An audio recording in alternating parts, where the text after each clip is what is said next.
अनंत है, राम ही है प्राण।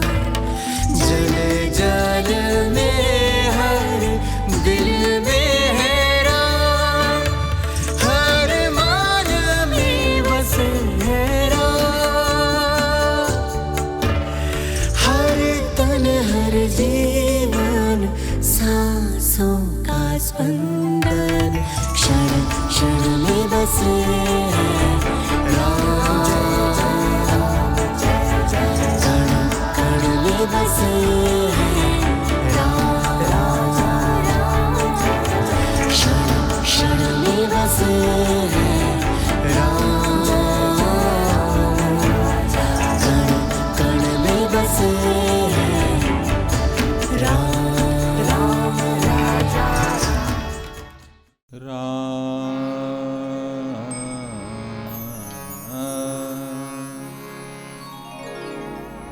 संत समाज दूरदर्शन के माध्यम से कण कण में राम की जो श्रृंखला प्रारंभ की गई है, जिसे आप लोग बहुत ही भाव से सुन रहे हैं, जिसमें नवीन विषय प्रतिपादित करने की कोशिश की जा रही है, उसी का एक महत्वपूर्ण भाग आज भी आप सुनेंगे, जिसका विषय है नदियों के राम। इस मानस पीठ से मैं विशेष रूप से दूरदर्शन की समस्त टीम को धन्यवाद भी देता हूं, जो एक अभिनव प्रयोग करने जा रही है। आइए, नदियों का श्री राम के जीवन में क्या महत्व था और नदियां आज किस तरीके से चीख रही हैं, नदियों के महत्व को बरकरार रखने की कैसे कोशिश करें, इसी पर आज का यह भाव है। कण कण में श्री राम जगत में, कण कण में श्री राम जगत में, कण कण में श्री राम जगत में, कण कण में श्री राम। तो कण कण में श्री राम जगत में, कण कण में श्री राम जगत में, कण कण में श्री राम जगत में, कण कण में श्री राम। नदियों की बात होनी है। यदि देखें तो रामचरितमानस को गंभीरता से गौर किया जाए, देखा जाए, तो मानस में भगवान राम नदियों की श्रृंखला को एक दूसरे से जोड़ते हैं।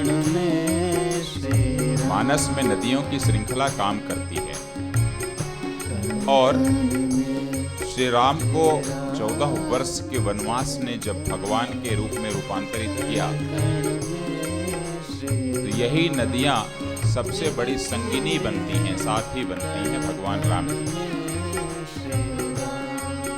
नदियां वो सहारा बनती हैं जिसके तटों के माध्यम से भगवान राम ने अपने वनवास की यात्राएं की। इतिहासविद कहते हैं कि यमुना के किनारे लगभग 15 किलोमीटर चले थे। आगे की यात्रा में उन्होंने बहुत सारी यात्राएं कावेरी और कृष्णा के तट पर की, लंबी। उत्तर से दक्षिण की नदियों को यदि कोई जोड़ रहा है तो वो है राम। नदियों को जोड़ने की जो अभिनव प्रयोग या प्रयास करने की चेष्टा सरकारों के द्वारा की गई, उसकी प्रेरक शक्ति स्वयं श्री राम बनते हैं। तो नदियों के पावन मृदु जल में, नदियों के पावन मृदु जल में, पर्वत पग डंडी कानन में, पर्वत पग डंडी कानन में, छड़ छड़ में श्री राम जगत में, कण कण में श्री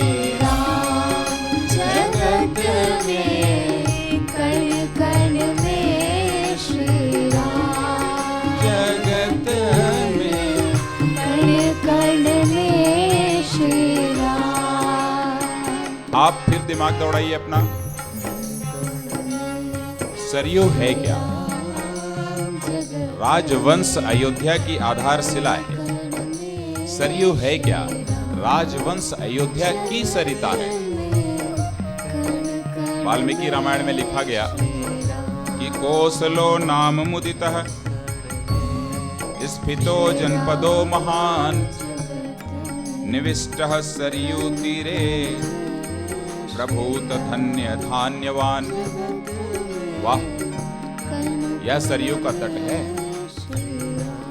पर जिस रामायण को हम पढ़ते हैं, वाल्मीकि जी ने जिस रामायण को रचित किया, उसकी प्रथम साक्षी कौन बनती है? नदी बनती है साहब। तमसा बनती है। तमसा, तमसा के तट पर ही बहेलिये के द्वारा जब क्रौंच को मारा जाता है, और क्रौंच जब मर जाता है तो क्रौंची उसके प्रेम को देख करके जब तड़प उठती है तो वह नदी रोने लगती है साहब, तमसा।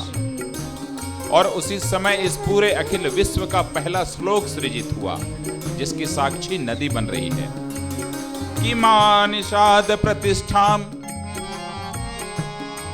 तत्वगमः शाश्वती समा यत क्रौंच मिथुनादेकम अवधि है काम मोहितम। तो रामायण सृजन की धारा कौन है? रामायण सृजन की धारा भी तमसा बनती है। आगे क्या हुआ? रामायण बढ़ी कहां से? रामचरण नख निर्गता गंगा से। जो भक्ति, ज्ञान और कर्म की महानतम धाराएं हैं। हर व्यक्ति आज के समय में या तो भक्ति में ईश्वर को ढूंढता है, या ज्ञान के माध्यम से ढूंढता है, या निष्काम कर्म के माध्यम से ढूंढता है। इसकी प्रेरणा शक्ति सरिता है, गंगा, यमुना और सरस्वती। सरयू तमसा गंगा जल में, सरयू तमसा गंगा जल में, यमुना मंदाकिनी लहर में, यमुना मंदाकिनी लहर में, यमुना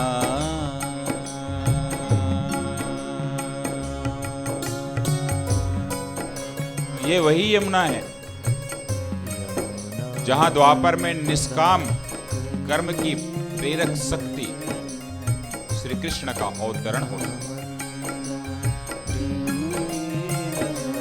तो गोदावरी में राम जगत में, गण गणवरी में राम जगत में, कण कण में श्री राम, जगत में, कण कण में श्री राम। क्या है मंदाकिनी? श्री राम के हृदय चरित्र की भाव भूमि है, जहां पर श्री राम वास्तविक राजा बन रहे थे। वनवास हुआ ही इसीलिए। अयोध्या को बुद्धि का शहर कहा जाता है। जब राज सिंहासन देने की बारी आई तो कैकेयी जी सोची कि सिर्फ बुद्धि के माध्यम से एक सफल राजा नहीं बना जा सकता। विश्वामित्र जी ने जनकपुर का रास्ता दिखाया। जनकपुर जब गए तो क्यों गए? जनकपुर जो है ज्ञान की नगरी होती है। तो भगवान राम में ज्ञान आ गया। तो क्या बुद्धि और ज्ञान के आधार पर ही अच्छा राजा बना जा सकता है, जिससे राम राज्य की परिकल्पना साकार हो सके? नहीं। इसलिए श्री राघव सरकार का वनवास होता है और वो दिल को अब जीतने के लिए निकल पड़े। चित्रकूट के चित्त की पावन भूमि में जाकर के वो दिल लोगों का जीत रहे हैं। कोल, कील, भील, वनवासी जीव जंतु, प्रकृति, साधु संत जब तक के आम जनता के दिलों को जीतने का काम नहीं करेंगे, तब तक हम राम नहीं बन सकते। तो राम कथा मंदाकिनी अरे चित्रकूट चितचार, और तुलसी सुभग स्नेह बन, सिय रघुबीर बिहार। वाह वाह वाह। अच्छा, तो गोदावरी में राम कैसे? गोदावरी, गोदावरी सीता राम के वियोग की धारा है साहब। और यदि प्रेम में वियोग ना हो तो फिर संयोग का मजा ही नहीं, ये भी बात सत्य है। प्रेम का उत्कृष्ट और उत्कर्ष जो स्वरूप है वह विरह में ही ज्ञात होता है। गोदावरी बनती है विरह की धारा। अनुज समेत गए प्रभु तहवा, अनुज समेत गए प्रभु तहवा, गोदावरी आश्रम तट जहवा, गोदावरी आश्रम तट जहवा। अपहरण हो गया था।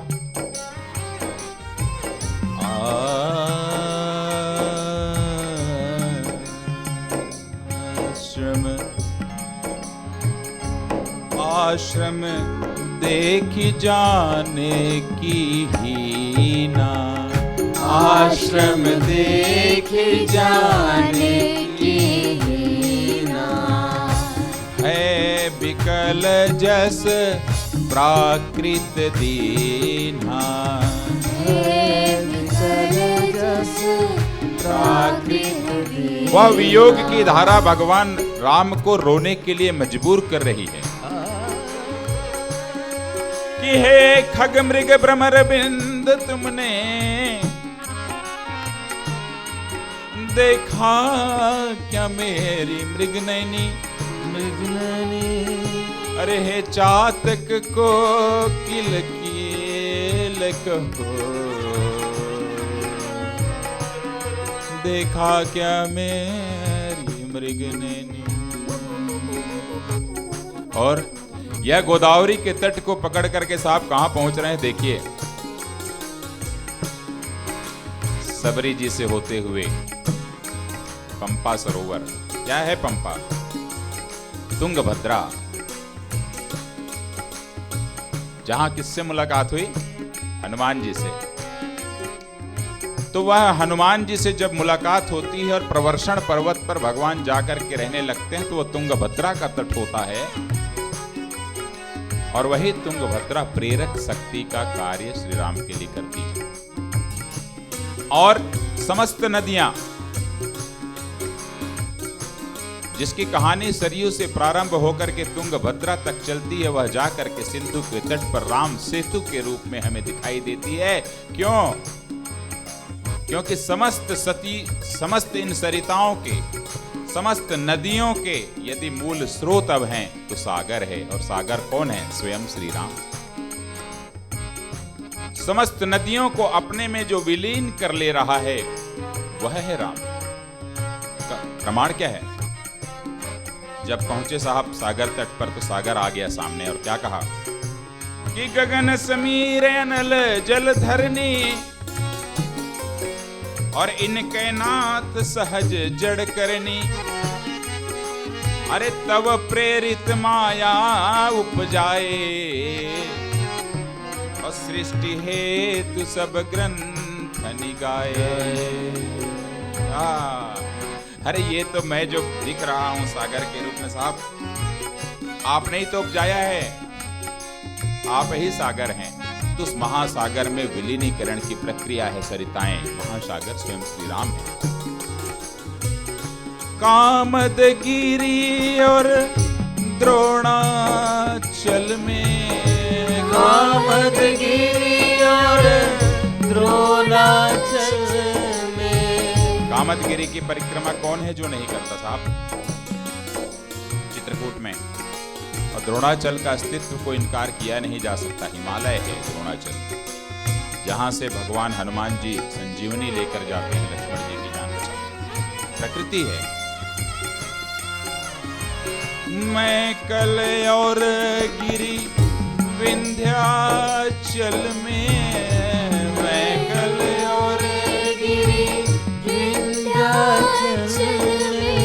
हम अभी कहाँ हैं? दंडकारण्य की यह पावन भूमि है छत्तीसगढ़, जहां की सरिताएं श्री राम को महसूस करती हैं, उनके सुगंध से भरी हुई हैं। अंबिकापुर से निकलने वाली जितनी नदियां हैं, बहते बहते जब आगे आती हैं, रायगढ़ को पार करते हुए, यही महानदी है जिसे वेदों में चित्रोत्पला कहा गया, जहां श्री राम के चरण पड़ते हैं साथ। और ये इसी नदी को चूमते हुए भगवान राम राजीव लोचन राजीम पहुंचते हैं साथ, जहां गोदावरी के तट से होते हुए नीचे बस्तर की ओर जाते हैं। तो मैं कल और गिरी विंध्याचल में, मैं कल और गिरी विंध्याचल में, दंडक वन में राम जगत में, कण कण में श्री राम, जगत में कण कण में श्री राम। मानस में लिखा गया साहब, बंदों अवधपुरी अति पावनी, बंदों अवधपुरी अति पावनी, सरजू सरी कली कलुष नसावनी, सरजू सरी कली कलुष नसावनी। सरयू है क्या? जिस अयोध्या के दर्शन करने के लिए जाते हैं, हम जब अवतारों की बात कहते हैं, वराह अवतार, मत्स्यावतार, सरयू का संबंध मत्स्यावतार से है। एक संकासुर नाम का राक्षस था, आनंद रामायण में लेख है। उसने वेदों को चुराया और सागर में डुबा दिया। सागर में डुबा दिया इसलिए भगवान विष्णु को मत्स्य रूप में मत्स्यावतार लेना पड़ा, ताकि उन वेदों को निकाला जा सके। वेदों को विष्णु जी ने मत्स्यावतार का रूप लेकर के निकाला और संकासुर का वध किया। यह वेद ब्रह्मा जी को सौंपा। उसी समय प्रसन्नता के कारण विष्णु जी के नेत्रों से अश्रु बहा, और यही अश्रु जब बहा तो भगवान ब्रह्मा ने उसे अपने कमंडल में सुरक्षित किया और मानसरोवर में डाला। और यही जब मानसरोवर में डाला तो महापराक्रमी वैवस्त्र ने बाण के प्रहार से मानसरोवर से इस धारा को निकाला जो सरयू कहलाई। अर्थात भगवान विष्णु के नेत्रों से अश्रु के रूप में प्रवाहित होने वाली जो सरयू है, उसी सरयू में भगवान राम नहाया करते थे। सरजू नाम सुमंगल मूला, सरजू नाम सुमंगल मूला, लोक वेद मत मंजुल कूला, लोक वेद मत मंजुल कूला। प्रश्न ये है, वेद शब्द क्यों आया? सरयू वह पावन सरिता है जिसका उल्लेख विश्व के सबसे पुराने वेद ऋग्वेद में किया गया, और यह सरयू विशिष्ट भी इसलिए है कि इसी सरयू के तट पर और इसी सरयू के बालू पर, इसी सरयू के जल पर भगवान राम नहाते थे, खेला करते थे। एक दिन की बात है, भगवान राम उठे और अपने राजमहल से सीधे भगे। कौशल्या जी बोली, कहां जा रहा है, कहां जा रहा है तू? बोली, मैं खेल, राम जी ने कहा मैं खेलने जा रहा हूं। तो कौशल्या जी ने कहा कि राम खेलन को दूर मत जाओ, कि राम खेलन को दूर मत जाओ, नजर तुम्हें लग जाएगी। राम खेलन को दूर मत जाओ, नजर तुम्हें लग जाएगी। राम खेलन को दूर मत जाओ, नजर तुम्हें लग जाएगी। राम खेलन को दूर मत जाओ, नजर तुम्हें लग जाएगी। राम हे राम, तो राम हे राम, तो राम आंचल में मुखड़ा छिपाओ। राम आंचल में मुखड़ा छिपाओ, नजर तुम्हें लग जाएगी। राम आंचल में मुखड़ा छुपाओ, नजर तुम्हें लग जाएगी। श्री राम ने हाथ दिया और जोर से चिल्लाया, अम्मा सरयू जा रहा हूं, सरयू। बोले क्यों? वहां की लहरें मुझे बुला रही हैं, बहुत पावन लहरें हैं माँ। माँ ने कहा, सरयू तट पर लहरें भारी, सरयू तट पर लहर भारी, तेज चले हैं शिशिर बयारी। तेज चले हैं शिशिर बयारी। शिशिर बयारी जी, शिशिर बयारी जी, शिशिर बयारी जी, शिशिर बयारी।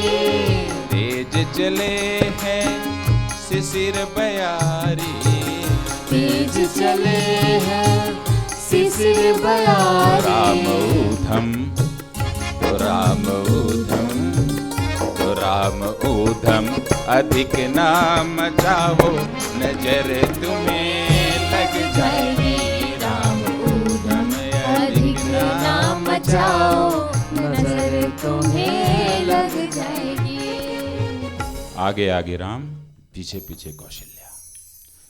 परंतु राम कहाँ मानने वाले, पहुंच गए सरयू के तट पर।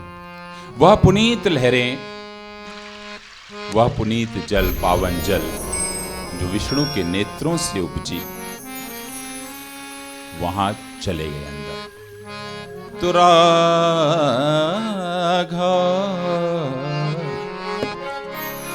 सरयू नीर नहात, राघव सरयू नीर नहात, राघव सरयू नीर नहात।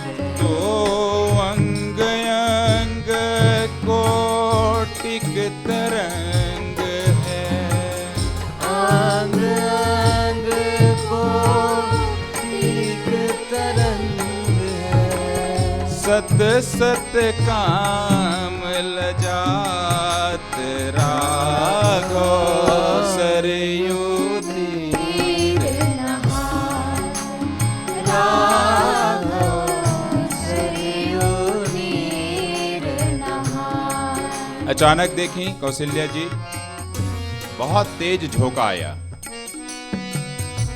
बहुत सुंदर, बहुत ही प्रमुदित करने वाला, जिसमें खुशबू थी फूलों की। शीतल मंद बहे पुरवाई, शीतल मंद बहे पुरवाई। पवन मलय की खुशबू आई, पवन मलय की खुशबू आई।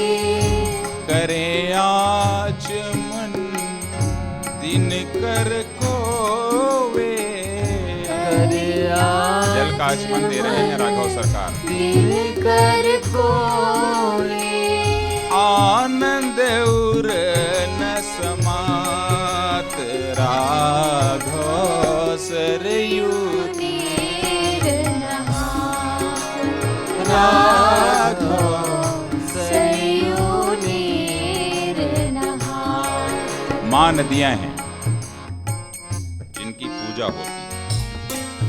नदियां पारिस्थितिकी तंत्र की सर्वाधिक महत्वपूर्ण हिस्सा है। यह ध्यान रखने वाली बात है कि विश्व की समस्त प्राचीन सभ्यताएं नदियों के किनारे ही पैदा हुई। मिस्र की सभ्यता नील के समक्ष, नील नदी के समक्ष, उसके किनारे। दजला और फरात के किनारे मेसोपोटामिया की सभ्यता आई। चीनी सभ्यता पीली नदी के किनारे आई और भारत की सभ्यता सिंधु नदी के किनारे आई। कभी हमने सोचा कि हिंदुस्तान के जितने भी महत्वपूर्ण प्राचीन शहर हैं नदियों के किनारे ही क्यों हैं? दिल्ली यमुना के किनारे, मथुरा यमुना के किनारे, काशी गंगा के किनारे, प्रयाग गंगा के किनारे, हरिद्वार गंगा के किनारे, कलकत्ता हुबली के किनारे, अयोध्या सरयू के किनारे, उज्जैन क्षिप्रा के किनारे। नदियां जीवन दायिनी है, मोक्ष दायिनी है, जो समस्त इस मानव जगत के, हिंदुस्तान के समस्त मानव जगत की हड्डियों को उनके देह त्यागने के बाद भी अपने अंदर में पचाने की क्षमता है, उसे गलाने की क्षमता। श्री राम के समय में हाथियों की पर्याप्त संख्या थी, जंगली जानवरों की पर्याप्त संख्या थी, वृक्षों की जड़ें मजबूत हुआ करती थी, फूलों और फलों से वृक्ष लदे हुए रहते थे। बादलों की हैसियत नहीं थी कि वो अपने आप वर्षा कर दें, आवश्यकता अनुसार ही बरसात करते थे। अर्थात इसका आशय क्या है? पर्यावरण में संतुलन था, परंतु यह पर्यावरण धीरे धीरे बिगड़ता चला। राघव सरकार कहते हैं जैसे मैं नहाता था आप भी नहाइए, परंतु यदि नदियों को गंदी करोगे आप तो नहा नहीं पाओगे। तैरत कभी मध्य जल भीतर, तैरत कभी मध्य जल भीतर, कभी है देखत जात राघव, कभी है देखत जात राघव। तो भ्रात सभी का ध्यान है रखते, भ्रात सभी का ध्यान है रखते, प्रेम पुलक यति गात राघव, सरयू तीर नहाओ राघव, सरयू तीर नहाओ। इस जल को सुरक्षित रखिए। श्री राम प्रेरणा देते हैं कि जिन नदियों को आप गंदा कर रहे हो, इन्हीं नदियों पे मैं नहाया था, जिन नदियों को चल करके मैं पार किया था, जिन नदियों के तटों पर चल करके मैं जानकी को ढूंढा था, उन नदियों की हालत हे मनुष्य क्यों खराब कर रहे हो? कि जादू अगर धरती में है, अरे पानी उसे कहते हैं सुन, अरे पानी के अंदर जो छिपा जीवन उसे कहते हैं सुन, जीवन उसे कहते। अरे बगैर जल के एक बार देख तो लो रह करके। वृक्षारोपण जो भी लोग करते हैं उन्हें एक संदेश देना चाहता हूं इस राम कथा के माध्यम से। एक बार जरा आजमा के देखिए कि जिस वृक्ष को अपने हाथों से, जिस पौधे को अपने हाथों से आप लगाते हैं, लगाने के बाद आप उसे तब तक जल मत दीजिए जब तक तुम्हें प्यास न लगे। क्या देखेंगे? जब तक कि आपको प्यास न लगे तब तक जल नहीं देना है। तो देखेंगे कि जब आपको प्यास लगने लगेगी तो आप मुरझा जाएंगे, मुरझाते रहेंगे, और साथ साथ देखेंगे कि जिस वृक्ष को आपने लगाया है वो भी मुरझाता चला जाएगा। ये फर्क दोनों में नहीं है। वो भी मुरझाता है, तुम भी मुरझा रहे हो। तुम्हें जैसे जल की जरूरत है, इन्हें भी जल की जरूरत है। तो पानी के अंदर जो छिपा,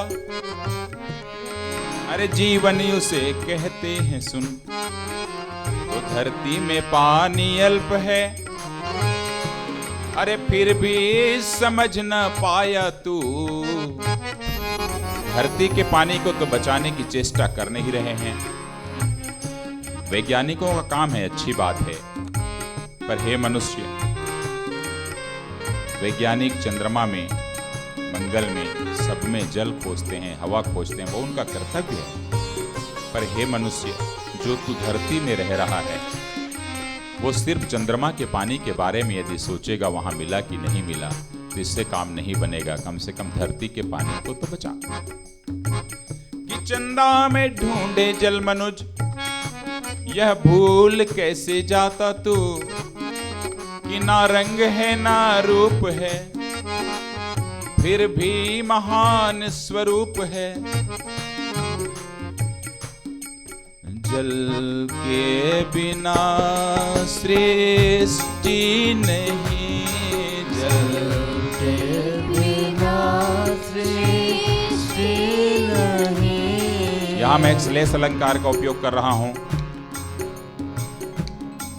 जल के बिना जल जाएगा, जल के बिना जल जाएगा, जल के बिना जल जाएगा।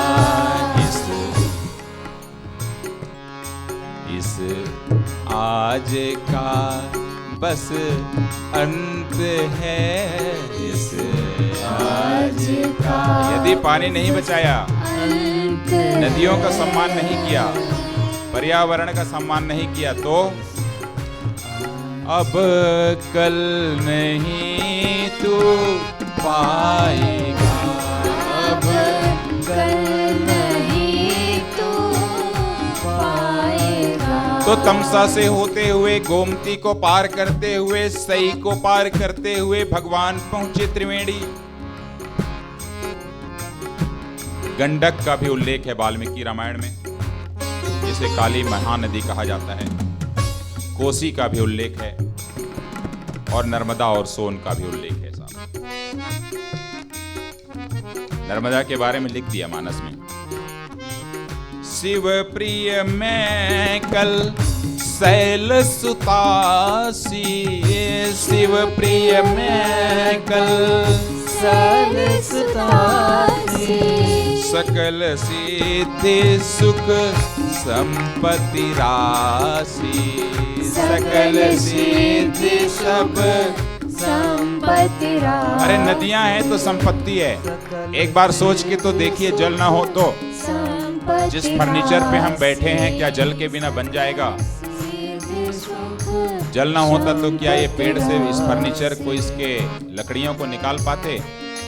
यदि हम स्वर्ण भी पहनते हैं तो क्या बगैर पानी के स्वर्ण बन सकता है आभूषण? यदि हम कपड़े पहनते हैं तो क्या बगैर जल के यह कपड़े पहन सकते हैं? बिना जल के बनता है क्या? यदि हम विद्युत का उपयोग कर रहे हैं तो बगैर जल के विद्युत होता है क्या?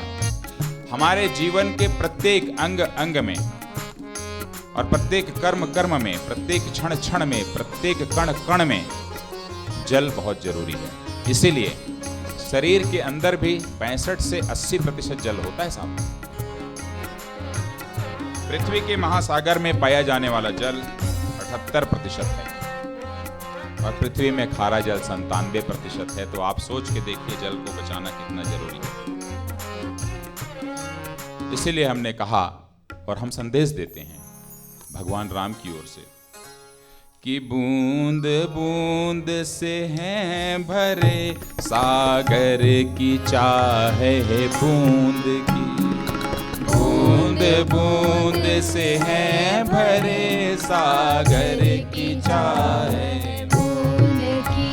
तो जल बचा सकता है मानव, जल बचा सकता है मानव, जल जरूरत रूह की, जल बचा सकता है मानव, जल जरूरत रूह की। संत समाज 30 से 40 साल पहले लौट के आइए और सोचिए, तो बोतलों में बिक रहा है, बोतलों में बिक रहा है। क्या कभी सोचे थे सुन, क्या कभी सोचे थे तुम, पीठ में ला दोगे पानी, पीठ में ला दोगे पानी। क्या कभी सोचे थे तुम, क्या कभी सोचे थे तुम, जल भी नदिया को धरे हैं, जल भी नदिया को धरे, नदिया की चाह है बूंद की, नदिया की चाह है बूंद की, नदिया की चाह है बूंद की। तो जल बचा सकता है मानव, जल बचा सकता है मानव, जल जरूरत रूह की, जल जरूरत रूह की। यदि इस धरती को माँ कहते हो तो हमेशा सीता जी को आप अपने दिमाग में स्थापित कर लो। इस धरती का यदि अपमान करते हो तो जगत जननी सीता जी का अपमान करते हो। इसी धरती की सुता है सीता जी।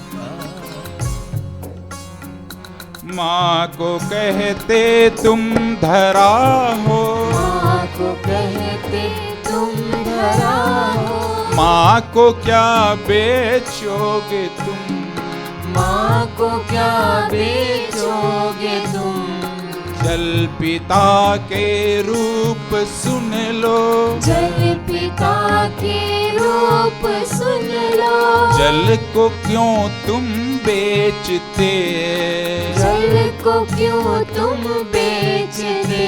तो जल सिसकता कह रहा है, जल सिसकता कह रहा है, माँ जल सिसकता कह रहा है, जल सिसकता कह रहा है। प्यासे हो तुम क्यों खून की, प्यासे हो तुम क्यों, खून की, प्यासे हो तुम क्यों खून की, प्यासे हो तुम क्यों खून की।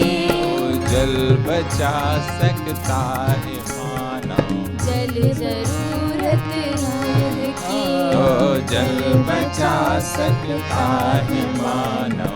जल जरूरत। ये वही गंगा का तट है है। जिसके जल को देखने के बाद बाबा ने लिखा,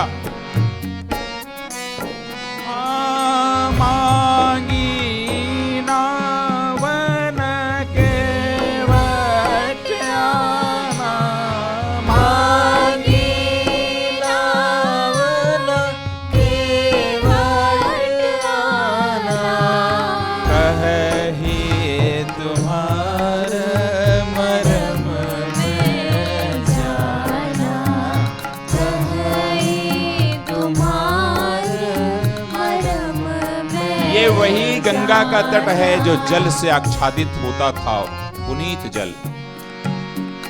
बेगे आनु जल पाय पखारू, बेगे आनु जल पाए पखारू, होत विलंब उतार ही पारू। होत विलंब उतार। हिंदुस्तान के आध्यात्मिक परिस्थितियों को, उसकी चेतना को, उसके इतिहास को यदि समझने की चेष्टा करोगे तो आप यही देखोगे प्रत्येक नदियां कहीं न कहीं ईश्वरीय शक्ति से, आध्यात्मिक शक्ति से ही उपजी हैं। इसलिए उन नदियों का यदि सम्मान न करें और उसमें कूड़ा और कचरा फेंके, प्लास्टिक फेंके और इंडस्ट्री से यदि सारे उसमें मैले यदि जल चले, पानी चले जाएं तो कितने दुख की बात है। अरे जिस चरण से उपजी पावन गंगा, पावन गंगा, अरे शिव जी ने सिर पर धारा था, धारा था। अरे जिस गंगा को भागीरथ ने, अरे जप तप से धरा उतारा था, जप तप से धरा उतारा। तो जिस गंगा की पावन धारा से अरे सगर पुत्र के पाप मिटे, और उस गंगा के धारा से इस जनता के संताप मिटे, इस जनता के संताप मिटे। हर कोई जाता है अंतिम संस्कार के बाद नदियों में, और गंगा में तो इसकी बाढ़ लगी हुई है, महानदी में बाढ़ लगी हुई है, गोदावरी में बाढ़ लगी हुई है, जहाँ जा करके हम पितरों का तर्पण करते हैं, अर्पण करते हैं, हड्डियों को विसर्जित करते हैं, राख को विसर्जित करते हैं, और उस नदी के साथ में अन्याय और छल। ये वह गंगा है जो सबसे पहले नदी ही पहली भविष्य दृष्टा बनी है मानस के अंदर। जब सीता जी रोने लगी और बोली हमें आशीर्वाद दीजिए देवी कि हम अपने पति और अपने देवर के साथ वापस हम अयोध्या लौटें 14 वर्ष बाद। और यही नदी सबसे पहले बनती है, प्रणेता बनती है गंगा जी, जो बोलने लगती है सीता जी से। अर्थात इसका मतलब क्या है, नदियां बात करती हैं, पुष्प बात करते हैं, वृक्ष बात करते हैं। आप बात करके देखिए तो सही। उन्होंने कह दिया, गंगा जी आ गई सीता जी के पास। सुनो रघुबीर प्रिया बैदेही, सुनो रघुवीर प्रिया वैदेही। प्रशंसा किया है वैदेही जी का। और आखिरी में गंगा जी ने कहा कि प्राणनाथ देवर सहित अरे कुशल कौशलाय, और पूजे ही सब मन कामना, सुजसुर हिसी जग छाय। अर्थात गंगा जी जहां सीता जी से बात कर रही हैं, आशीर्वाद दे रही हैं, तो क्या उस सरिता के साथ हमें अच्छा व्यवहार नहीं करना चाहिए? क्या इस पर्यावरण के साथ अच्छा व्यवहार नहीं करना चाहिए? यही नदी का तट है जहां मानस के अंदर एकमात्र पात्र है जो कि भिखारी बनता है साहब। हम उसका शोषण करते हैं। भरत जैसा पात्र नदी के सामने, त्रिवेणी गंगा यमुना सरस्वती के सामने हाथ फैला करके भिक्षा मांग रहा है साहब, भिखारी बन रहा है अपने धर्म को छोड़कर। मांगऊं भीख त्यागी निज धर्म, मांगऊं भीख त्यागी निज धर्म, आरत काह न करई कुकर्म, आरत काह न करई। उसी सरिता के सामने भरत जी श्री राम के प्रति अनुराग मांगते हैं गंगा के किनारे। और हम एक बार सोच के तो देखिए, आज से प्रण करिए कि हम नदियों को दूषित नहीं करेंगे। आज जिस तरीके से अपशिष्ट पदार्थ डाले जा रहे हैं नदियों में, ये उचित नहीं है, बिल्कुल उचित नहीं। एक दिन कम से कम, यदि एक छोटे छोटे टिप्स हैं, यदि आप शैम्पू से नहाते हैं सप्ताह में 3 दिन, तो 2 दिन नहा लीजिए, शैम्पू से जल बच जाएगा। ब्रश के समय में नल को बंद कर दीजिए, थोड़ा सा जल बचेगा। फ्लैश का उपयोग चतुराई से करिए, जल बचेगा, सरिता बचेगी। वॉशिंग मशीन में अलग अलग कपड़े अलग अलग समय में मत डालिए, एक साथ डालिए, जल बचेगा। सीधे बर्तन न धोएं, बर्तन में डालकर सारे बर्तन धोएं, जल बचेगा। वेस्ट पानी को पेड़ में, पौधों में, आसपास के उपयोग में लाएं, जल बचेगा। वस्तुतः यह धरती मां का शोषण न करें, उसका एक प्रयोजन है। इसलिए कह रहे हैं कि रे मनवा पानी है अनमोल, रे मनवा पानी है अनमोल। रे मनवा पानी है अनमोल। तो माता भूमि पिता है पानी।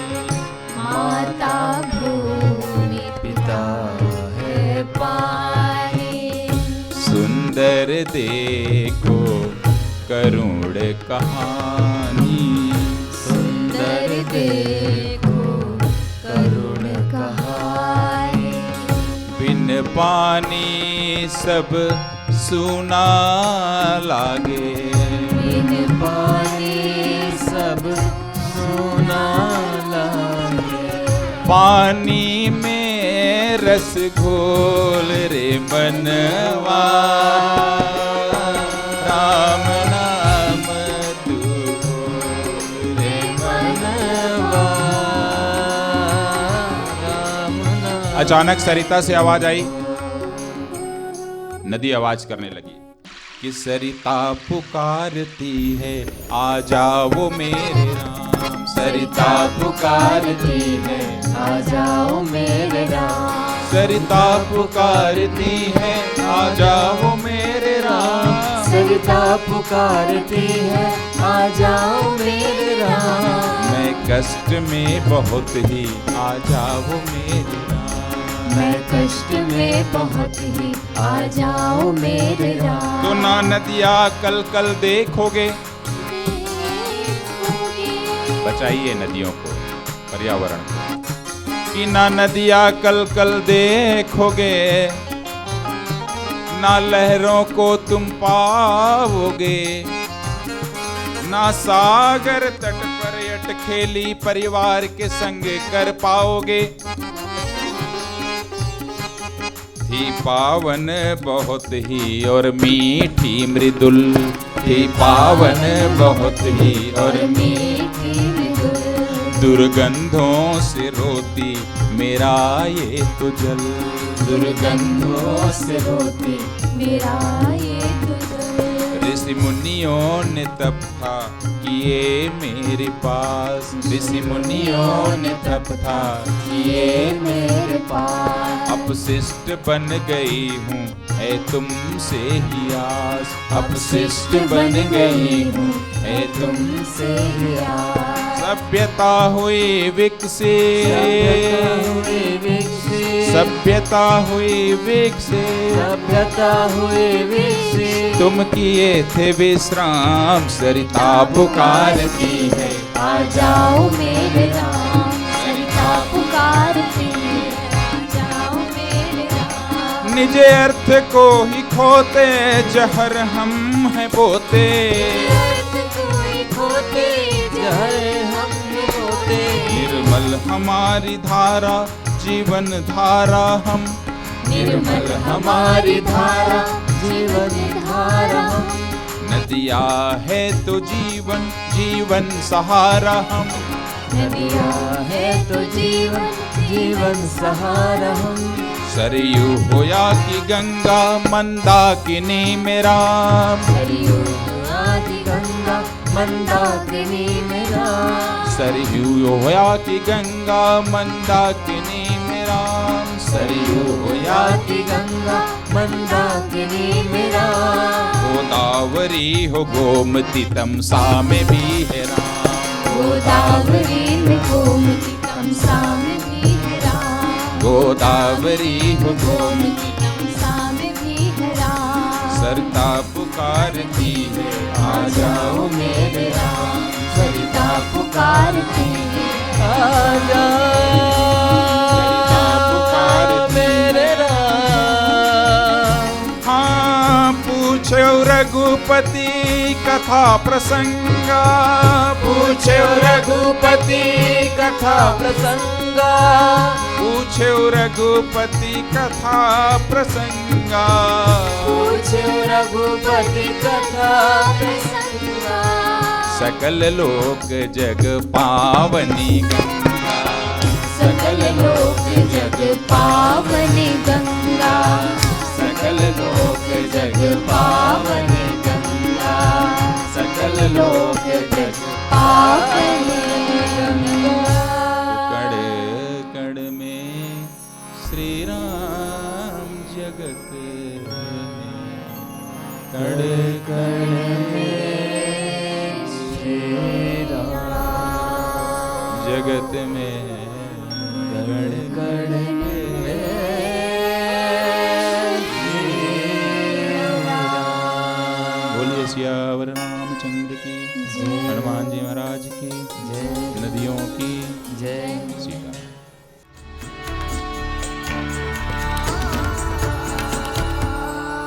छत्तीसगढ़ की रज में हर गांव गली पन घट में वन नगर है अर्पित ननिहाल है गर्वित हर क्षण है अभिराम। हर मन हर जीवन सांसों का स्पंदन क्षण क्षण में बसे हैं राम, कण कण में बसे